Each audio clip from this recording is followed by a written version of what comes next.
I lost everything the moment I decided to respond. I used to think defending yourself was strength. If someone disrespected me, I pushed back. If someone lied about me, I explained the truth. If someone tried to provoke me, I reacted. That's what a good person does, right? At least, that's what I believed. Until I met him. He never raised his voice, never defended himself, never explained anything. And somehow, he always won. It started at work. There was this guy, Daniel. Quiet, observant, the type of person you underestimate because he doesn't say much. One day, a rumor started spreading about him.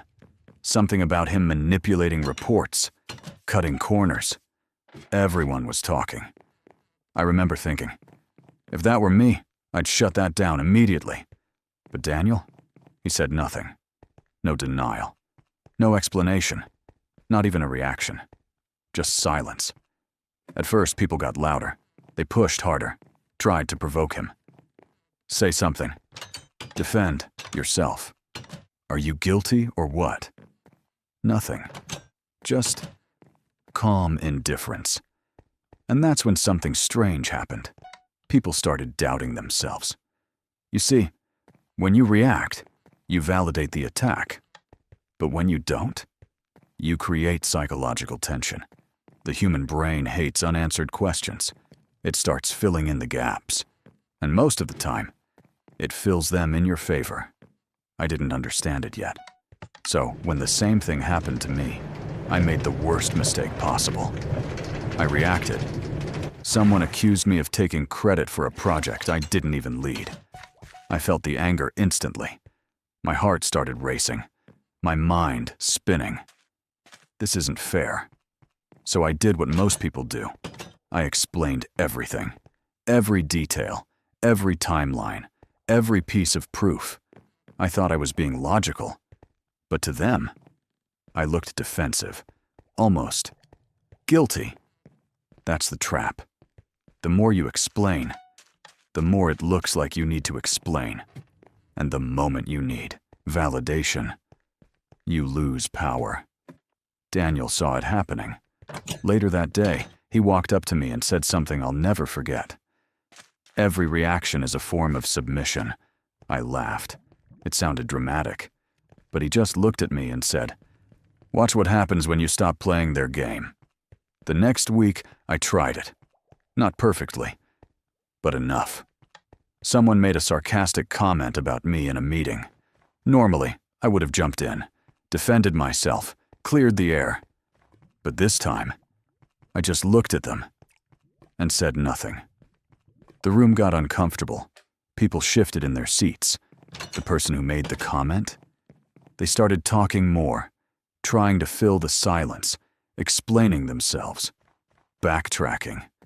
I didn't do anything, and somehow, I came out on top. That's when I realized something dangerous. Silence isn't weakness, it's control. Machiavelli once suggested that power isn't about what you say, it's about what you withhold. And silence is the ultimate form of withholding. Here's what's really happening psychologically. When someone attacks you, they want three things: a reaction, an explanation, or emotional validation. When you give them any of those, you're playing their game. But when you give them nothing, you force them into uncertainty. And uncertainty destroys confidence. This is why ignoring someone can feel so painful, because it triggers the same neural pathways as physical pain. Rejection isn't just emotional, it's biological. And when you intentionally create that feeling in others, you gain leverage. But here's where it gets darker. Because this isn't just about defense, it's about dominance. Once I understood this, I started noticing it everywhere. High-status people rarely explain themselves. They don't argue. They don't chase validation. They move and let others interpret. Think about it. Who looks more powerful?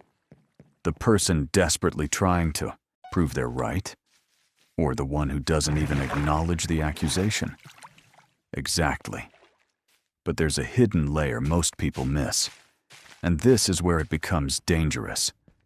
Silence forces people to project their fears, their assumptions, their insecurities, and most of the time, they project something worse than reality. That's why ignoring someone can destroy them psychologically. Not because you attacked them, but because you let their own mind do it. I tested this again, this time, intentionally. There was a coworker who constantly tried to undermine me.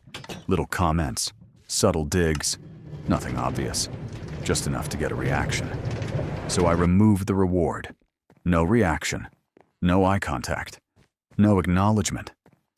At first, he pushed harder. More comments, more attempts. But then, he stopped.